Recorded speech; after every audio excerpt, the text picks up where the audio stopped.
Now let's see a different technique for serial compression. And this is, I call this one as invisible compression. So why is this? Well, this is a kind of a serial compression, but it is really, really subtle. So you won't hear much, but you will control the dynamics in a very, very light way, very subtle.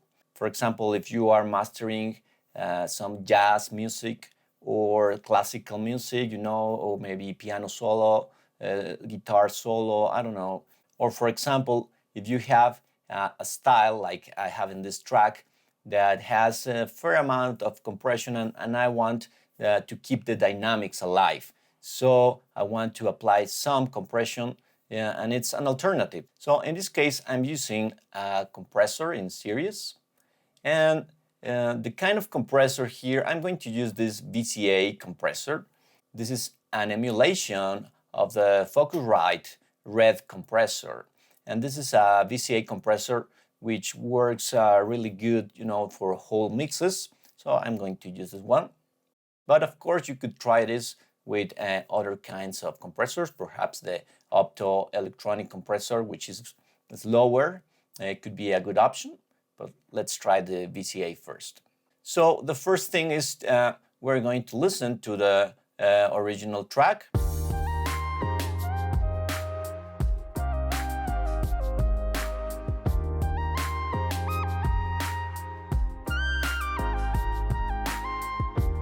Okay, so as you can hear, this is a smooth track, and I want to apply just light compression. And I'm going to try with this technique. So the first thing that we need to do is to lower the threshold a lot. I mean, the idea behind this kind of compression is to keep our compressor working all the time. So I'm going to lower pretty much, 40, 50 dBs. And the other key point is to reduce the ratio. As we can see here, I have a 2:1 ratio, but I'm going to put this around maybe 1.1 or 1.2 to 1. So be careful here because it has to be really, really subtle. I'm not talking about 2:1. Okay, it's 1.2 to 1. I mean, it's very subtle. Actually, not all compressors have this option, so you have to find a proper compressor with this option, a very, very low ratio. I'm going to adjust the attack kind of slow, around 100 milliseconds, and the release time is going to be slow as well, maybe around 300 or so. I don't want any automatic setting, auto gain, all that is off. And let's see what happens. I'm going to play the song.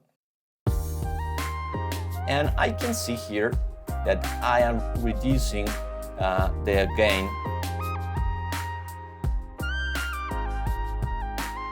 I could lower the threshold even more, maybe something like that. And the idea here is to use my very, very low ratio. Maybe I'm going to go for the 1.3 to 1. And as we can see here, I'm getting around 3-4 dBs of gain reduction, so I'm going to compensate here around 3 dBs.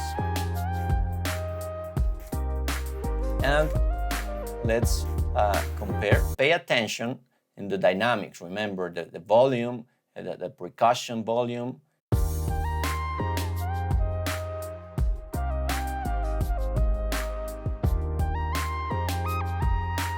Now activate the compressor. As you can hear, it's very subtle.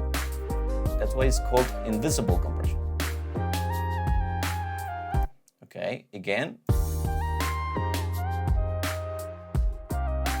Now I'm going to apply it. Okay. So it's kind of hard to notice, and that's the point. But as we can see here in our input and output meters, we can see here that our input goes up and down a little bit more than our output, okay?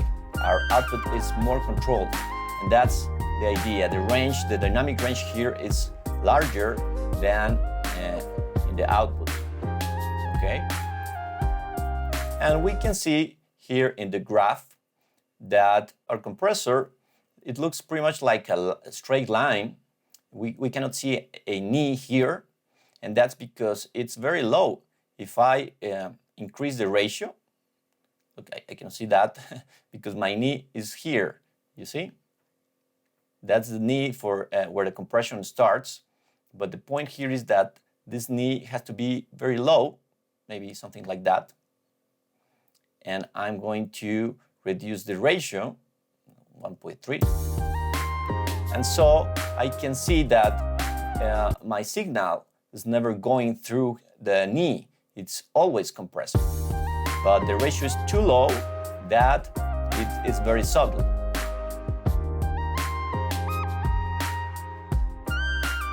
So there you got it. This is, I repeat, a very good solution when you want, a very invisible compression. You don't want to destroy the dynamics. You want to be very conservative. So it's another tool that you can try.